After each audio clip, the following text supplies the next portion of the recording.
Women have a tendency to prefer bad men, higher in dark triad traits. How come the Bible describes a mode of being as associated with nice guy traits which contradict that? Okay, well, I take issue with both elements of that, actually. I don't believe that women do have a tendency to prefer bad men higher in dark triad traits.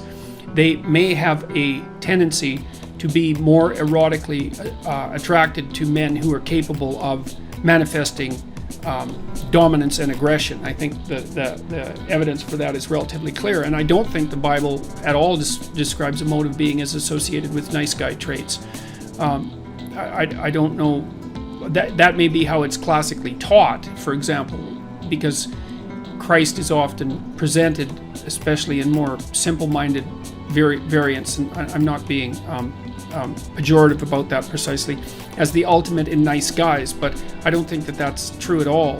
That's a reasonable characterization at all if you read the gospel accounts, because he was someone who was certainly capable of saying very, very harsh things to people, and was also identified very strongly as a figure who was capable of using judgment and distinguishing between what was positive and what was negative, and that capacity for judgment is something quite different than the mere nice guy compassion that would be associated with high levels of trait agreeableness. So I think that the idea that the ideal that's put forward in the biblical writings is something like be harmless, I think that's a real misreading of the text. And I also think that it's wrong, because harmless and good are not the same thing at all. And in fact, I think one of the best ways of characterizing like a higher order morality, and this is something that Nietzsche talked about a fair bit, is that, and Jung as well, with regards to the idea of integration of the shadow, is that someone who's moral has the capability for violence and the capability for aggression built in and at hand, but is also someone who's perfectly capable of controlling that in a civilized manner.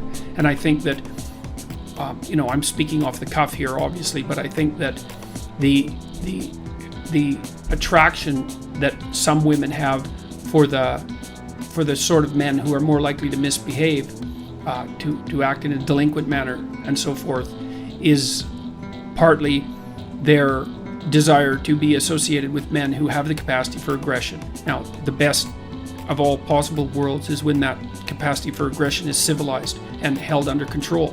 But so I would say that one of the things that men should do as they mature is transform themselves into monsters, but also become civilized at the same time.